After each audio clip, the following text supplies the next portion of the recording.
नमस्कार। कानून की बात के नए एपिसोड में आप सभी का स्वागत है। हम देखें, भारत में नए कानून लागू हो गए हैं।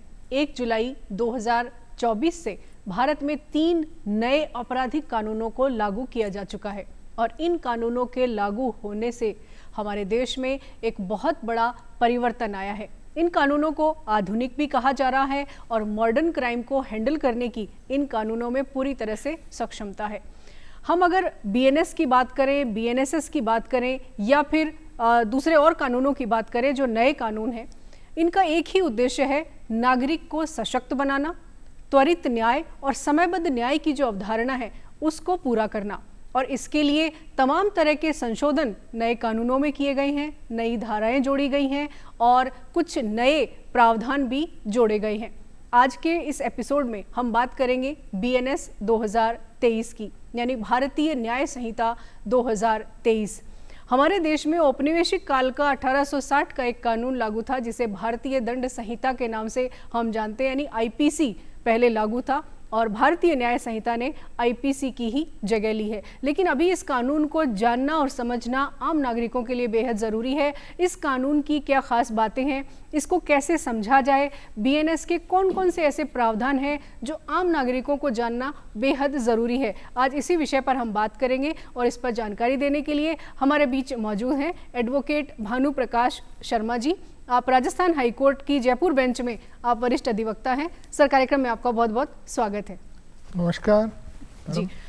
हम भानु प्रकाश जी आपसे जानना चाहेंगे, हम देख रहे हैं कि 3 नए कानून हमारे देश में लागू हो गए जी, और बहुत सारा कंफ्यूजन अभी भी लोगों के बीच में है कि बीएनएस कौन सा है, बीएनएसएस में क्या चीज़ें हैं या बीएसए जो है उसमें क्या चीज़ ऐड की गई है। तो सबसे पहले तो हम यही जानने कि जो 1860 में जो कानून था हमारा आईपीसी, वो कहा जा रहा है कि बहुत लंबे समय तक चला और सक्षम कानून था अपने आप में, जो जिसे सुनकर ही डर लगता था, भारतीय दंड संहिता। और अब इसका एक नया रूप हम देख रहे हैं, भारतीय न्याय संहिता। तो इन दोनों को समझना चाहेंगे, ये कैसा है और ये जो नया कानून आया है इसको और उसको अगर कंपैरिजन करके देखें तो क्या नई बातें निकल के आती हैं? मैडम, भारतीय दंड संहिता जिसको आईपीसी भी कहा जाता है, ये 1860 का कानून है और अंग्रेजों द्वारा भारतीयों को नियंत्रित करने के लिए इसका निर्माण किया गया, लागू किया गया था। और उसके इतने वर्ष बाद समय के साथ जो नए अपराधों का सृजन हुआ या समाज में स्वतः उनकी उत्पत्ति हुई, उनके लिए वो सक्षम कानून साबित नहीं हो रहा था जी। और वो एक दमनकारी कानून कह सकते हैं। और उसके परिणाम स्वरूप भारत सरकार ने बीएनएस 2023 जो दिनांक 1 जुलाई 2024 से लागू हुआ, उसे ये कहा जा सकता है सुधारात्मक है जी। न्याय दिलाने में इसका विश्वास है। और इसकी सबसे अच्छी खूबी यह है कि इसने सभी जेंडर को इंक्लूड किया है, यानी जेंडर न्यूट्रल कानून। जेंडर न्यूट्रल कानून है, जहां पहले स्त्री और पुरुष को ही परिभाषित किया था जी।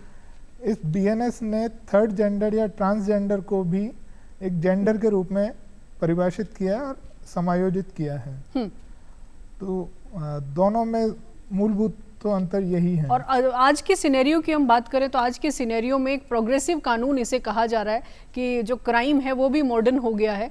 तो मॉडर्न टाइम को देखते हुए कानून के कई नई प्रावधान बीएनएस में जोड़ दिए गए। और सबसे अहम तो हमें ये सुनने में आ रहा है कि महिलाओं और बच्चों के जो प्रावधान थे वो पहले से ज़्यादा सख्त किए गए हैं बीएनएस में। तो इस बारे में आप क्या कहेंगे?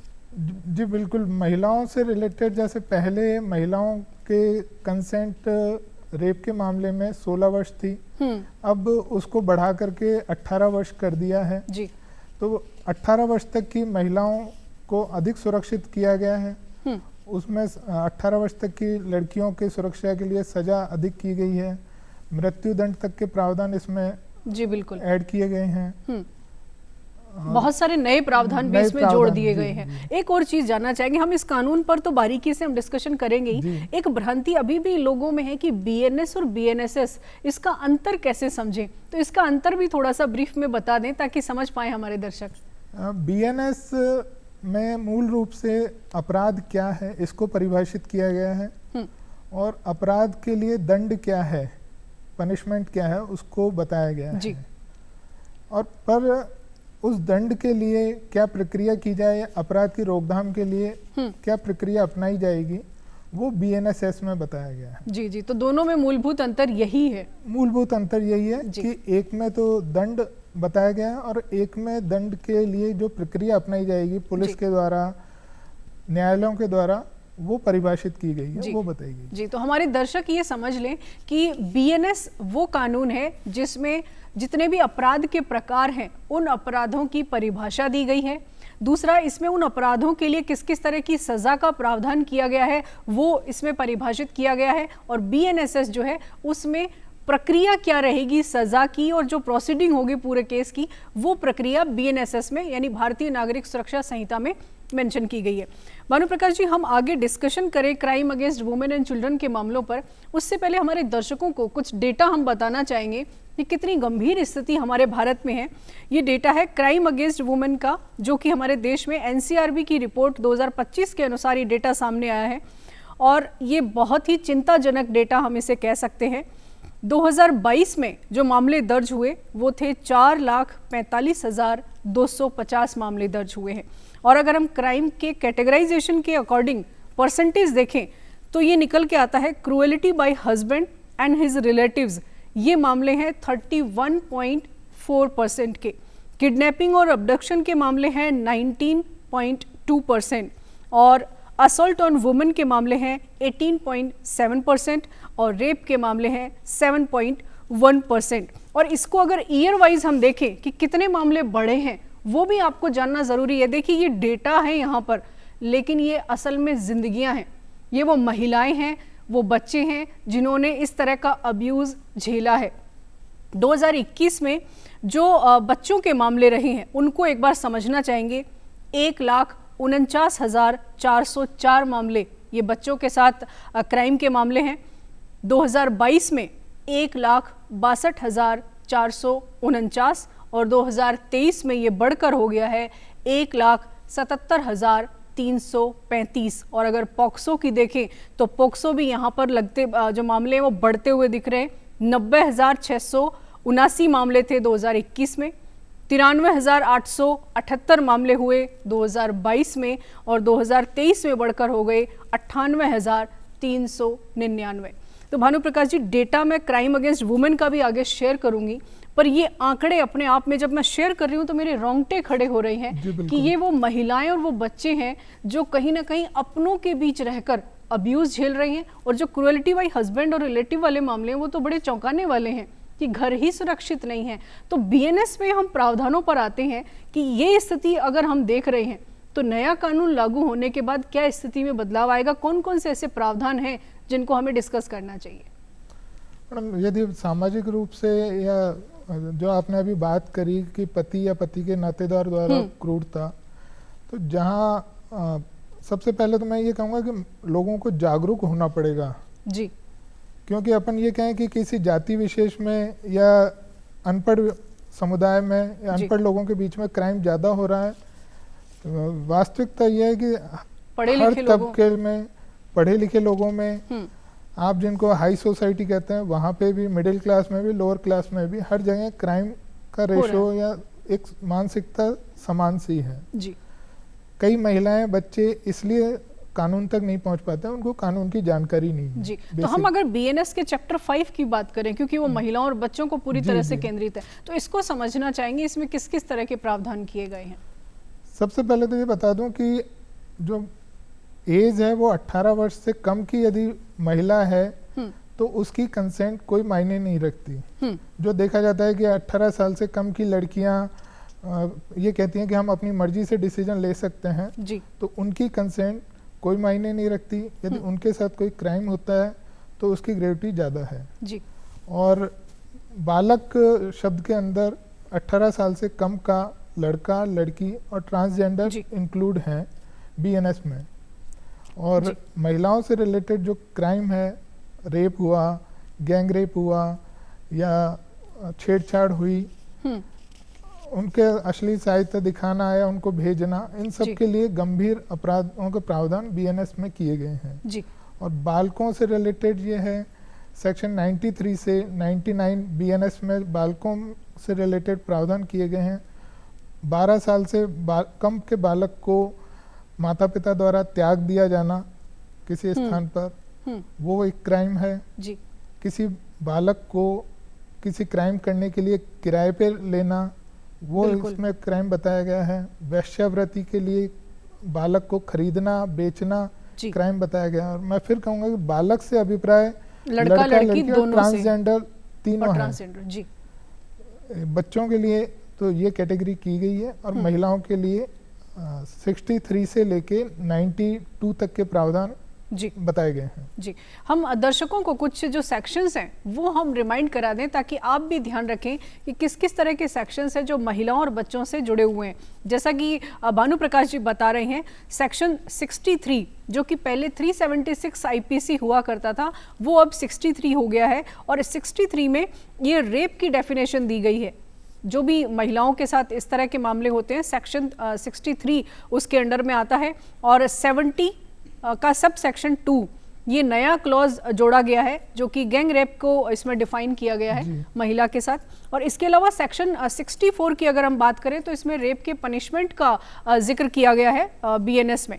और इसमें 65 जो सेक्शन है वो ये कहता है कि अगर गर्ल चाइल्ड है और वो 18 साल से कम उम्र है तो फिर, और अगर जघन्य अपराध है तो उसमें सजा का प्रावधान 20 साल भी है। इसको थोड़ा सा और समझना चाहेंगे भानु प्रकाश जी।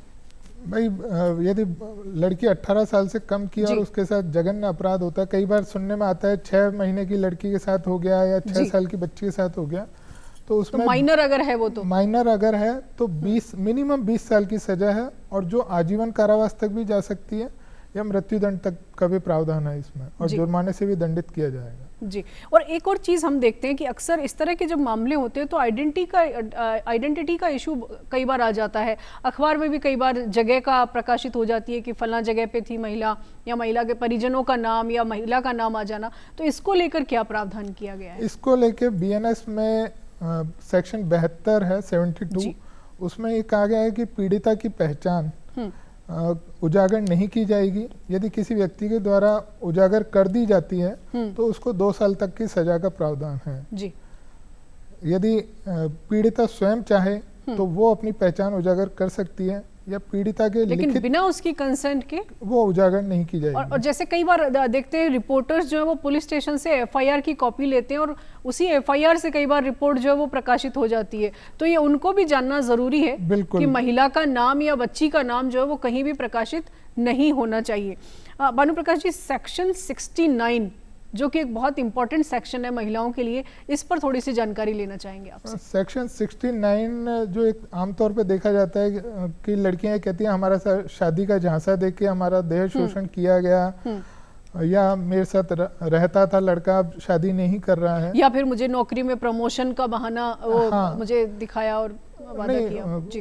तो उसमें ये था, पहले इसको डिफाइन नहीं कर रखा था आईपीसी में कि ये किस कैटेगरी में जाएगा। कंफ्यूजन ये रहता था ये रेप है या 420 है जी। तो इसको क्लियर करते हुए बीएनएस ने अलग से सेक्शन 69 डिफाइन किया है कि शादी का झांसा देके यदि किसी महिला के साथ दहेज शोषण होता है जी, और वो शिकायत करती है तो उस लड़के को 10 साल तक की सजा से दंडित किया जा सकता है जी। और वो किस तरह का यौन शोषण है उस पर डिपेंड करेगा, वो सजा भी उसी तरह की होगी जिस तरह का शोषण हुआ है, क्योंकि उसमें मैक्सिमम लिमिट बताई गई है कि 10 साल तक की सजा जी। तो उसने जो कंडक्ट किया है उसके अकॉर्डिंग कोर्ट उसको पनिश कर सकता है, पर मैक्सिमम सजा 10 साल तक की है जी। जी, बहुत अहम बदलाव या बहुत नया एक प्रावधान बीएनएस में किया गया है, सेक्शन 69। इसको सभी लड़कियां भी समझ लें और सभी महिलाएं भी समझ लें और सभी पुरुष भी समझ लें।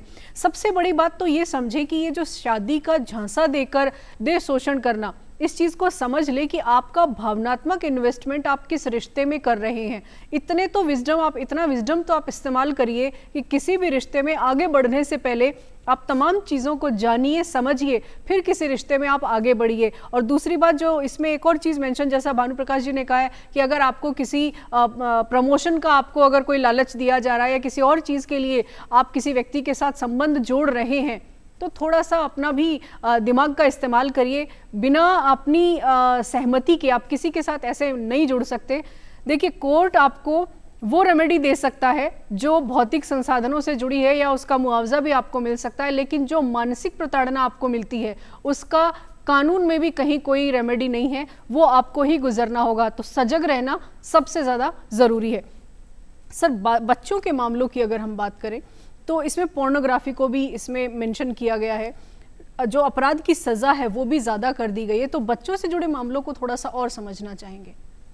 मैडम, बच्चों को बहुत सेंसिटिव, क्योंकि हमारे पास पॉक्सो ऑलरेडी एक कानून है, बावजूद इसके बीएनएस में बच्चों के प्रावधान किए गए, इसमें समस्या बड़ी है। बिल्कुल, बच्चों को लेके, क्योंकि उनका एक मानसिकता बहुत कोमल होती है और उनको कोई भी बहला सकता है। और ज़्यादातर जो हिंसा होती है वो या तो आपका जानकार होगा जी, या कोई रिश्तेदार होगा जिस पे परिवार वाले या बच्चा विश्वास करेगा। वहीं पे बच्चे के साथ या तो पोर्नोग्राफी हो जाती है या सेक्सुअल हैरेसमेंट होता है जी। तो इसके लिए बीएनएस भी कड़े प्रावधान कर रहा है और साथ ही साथ पॉक्सो में भी कड़े प्रावधान हैं ही जी। तो बीएनएस में पॉक्सो जहां सेक्सुअल हैरेसमेंट या सेक्सुअल एक्टिविटी को लेकर के है, बीएनएस में जैसे मैंने बताया कि 12 साल तक के बच्चे को यदि माँ बाप छोड़ देते हैं, कई बार ये होता है कि झाड़ियों में कोई बच्चा मिला, बिल्कुल, तो वो क्या क्राइम हुआ, वो यहाँ पे पनिश किया गया 93 पीएनएस में। जी जी।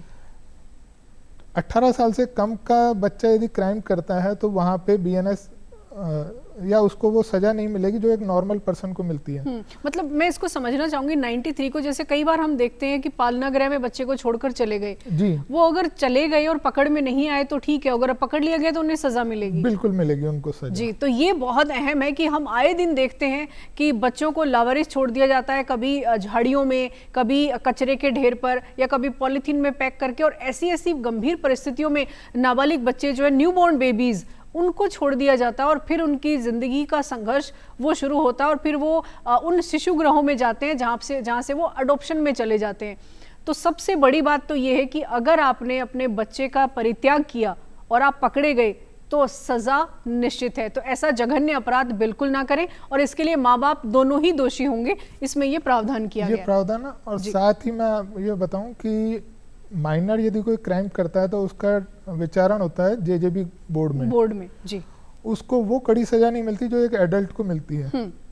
पर यहाँ पे जो सेक्शन 93 से 99 के बीच में प्रावधान है वो ये है कि यदि कोई व्यक्ति किसी बच्चे के द्वारा क्राइम करवाता है जी, तो उसको भी सजा मिलेगी। यानी बच्चों का इस्तेमाल भी नहीं कर सकते, आप उनको खरीद नहीं सकते, बेच नहीं सकते। तो खरीदने वाला, बेचने वाला या उनसे वेश्यावृत्ति कराने वाला व्यक्ति दंडनीय, यानी ह्यूमन ट्रैफिकिंग भी इसमें कवर की गई है। जी। तो हमारे दर्शकों को हम कुछ सेक्शंस हैं जो रिमाइंड करा देते हैं। सेक्शन 93, जैसा कि अभी भानु प्रकाश जी ने बताया है, इसमें exposure and abandonment of a child, ये इसमें मेंशन किया गया है। सेक्शन 95 में हायरिंग और एम्प्लॉइंग अ चाइल्ड, अगर आप 18 साल से कम उम्र के बच्चे को आप काम पे लगाते हैं या उसको नौकरी के लिए आप हायर करते हैं तो वो इसमें डिफाइन किया गया है, वो अपराध है, ऐसा आपको नहीं करना है। आप जहाँ कहीं भी, हम कई बार देखते हैं चाय की थड़ी पर या रेस्टोरेंट में कई बार नाबालिग बच्चे हमें दिखते हैं और अगर दिखते हैं तो जागरूक रहने की ज़रूरत है, नज़रअंदाज करने की नहीं। सेक्शन 96 में बहुत सारी चीज़ें ऐसी हैं जो इसमें दी गई है। 18 साल से कम उम्र के बच्चे का अगर यौन शोषण होता है जिसमें प्रोकर्शन की इसमें मेंशन किया गया, उसको भी आप समझ लें। सेक्शन 143 में ह्यूमन ट्रैफिकिंग, जो बच्चों को बेचना या प्रोस्टिट्यूशन में ले जाना या उनसे पोर्न वीडियोस बनाना या ऐसी गतिविधियों में शामिल करना, उसके लिए सेक्शन है। सर, सेक्शन बहुत सारे हैं। हम बात करें, अगर पेरेंट्स हमारे घर के ड्राइंग रूम में बैठकर इन सारे सेक्शंस के बारे में सरल भाषा में अगर डिस्कशन करें तो बच्चे भी अवेयर होंगे, क्योंकि क्राइम जो है वो अंडर 18 बच्चे भी कर रहे हैं, इंटरनेट के जरिए देख रहे हैं या जैसे भी कर रहे हैं, और बड़े लोग तो क्राइम कर ही रहे हैं जिनके डेटा हम डिस्कस कर रहे हैं। तो आप क्या सजेस्ट करना चाहेंगे?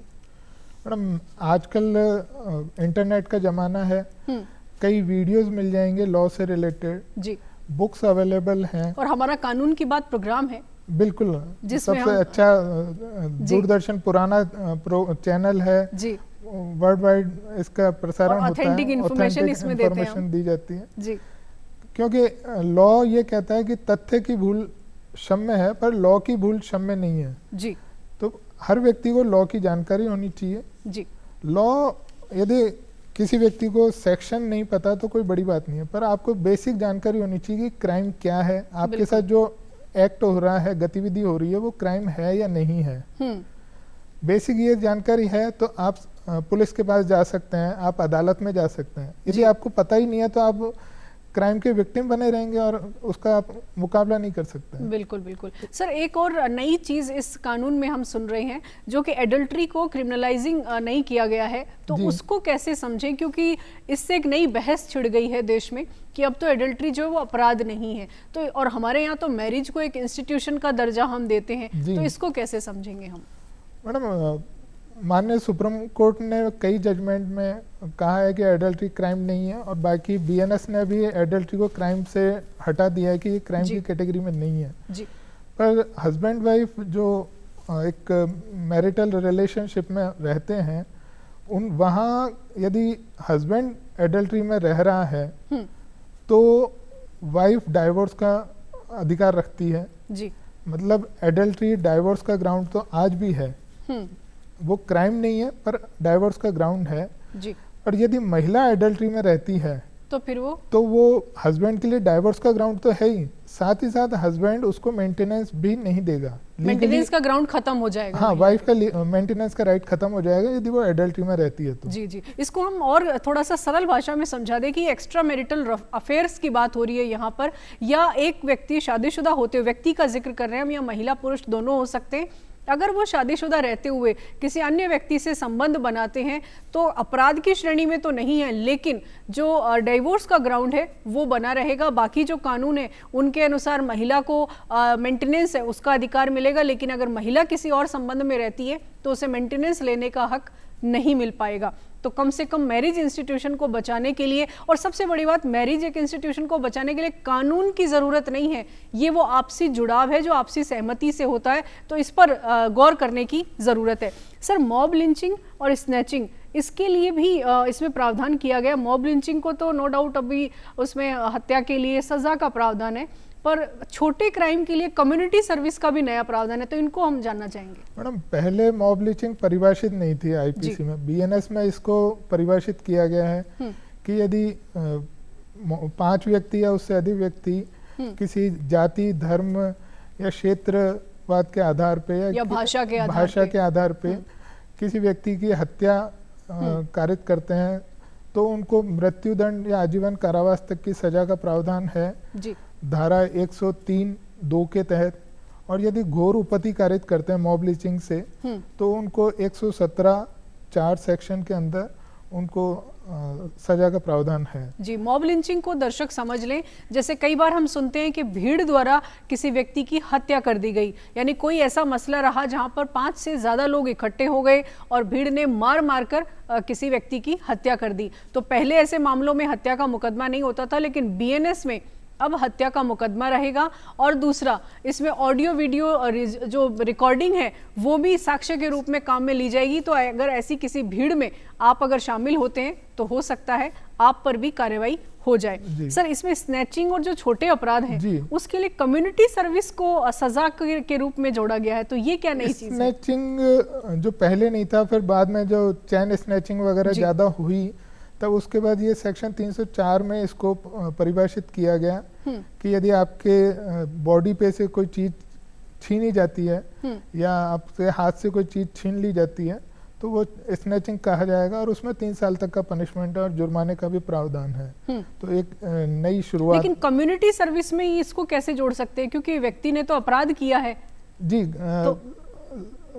ये धारा 111 में है जी कि उसमें यदि 2 या 2 से अधिक व्यक्तियों का कोई समूह, जैसे किडनैपिंग हो गया, सुपारी लेके किसी का किलिंग करते हैं, कॉन्ट्रैक्ट किलिंग हो गया, या भूमाफिया, जमीनों पे कब्जा करना, मतलब ग्रुप के रूप में आप यदि कोई क्राइम कर रहे हो, ऑर्गेनाइज्ड क्राइम कर रहे हो, तो उसमें यदि किसी व्यक्ति की मृत्यु कारित हो जाती है उस क्राइम से, तो आपको मृत्युदंड, आजीवन कारावास की सजा है जी। यदि उसको